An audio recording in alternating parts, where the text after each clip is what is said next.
இந்தியாவிலிருந்து வருகை தந்துள்ள ஆன்மீக குரு ஆச்சாரிய தீரேந்திர கிருஷ்ண சாஸ்திரி வரலாற்று சிறப்புமிக்க நுவரெலியா சீதா எலிய சீதையம்மன் ஆலயத்திற்கு இன்று சென்றார்.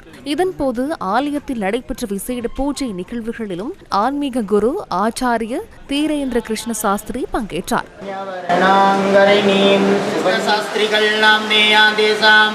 இந்தியாவின் பாகேஷ்வர் தாமின் பீடாதிபதி என உலகளவில் அறியப்படும் 29 வயதான ஆச்சாரிய தீரேந்திர கிருஷ்ண சாஸ்திரியின் இந்த பயணம் இந்தியாவையும் இலங்கையையும் நினைக்கும் வரலாற்று நாகரிக ஆன்மீக பிணைப்புகளை வலுப்படுத்தும் ஒரு முயற்சியாக அமைந்துள்ளது.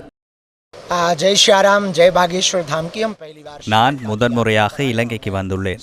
ஹனுமன் முதலில் தனது புனித பாதத்தை பதித்த சீதையம்மன் ஆலயத்தை நாம் தரிசித்தோம். இங்குள்ள இயற்கை சூழலை கண்டு இலங்கை அரசாங்கத்திற்கு நன்றி கூறுகின்றோம். இந்தியாவிற்கும் இலங்கைக்கும் இடையே உள்ள தொடர்பு மிகவும் தொன்மையானது.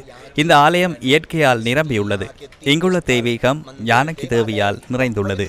இது அபூர்வமானது. அன்னை ஞானகி தேவி அசோகவனத்தில் துயரத்துடன் இருந்தார் என்பது வேறு விடயம்.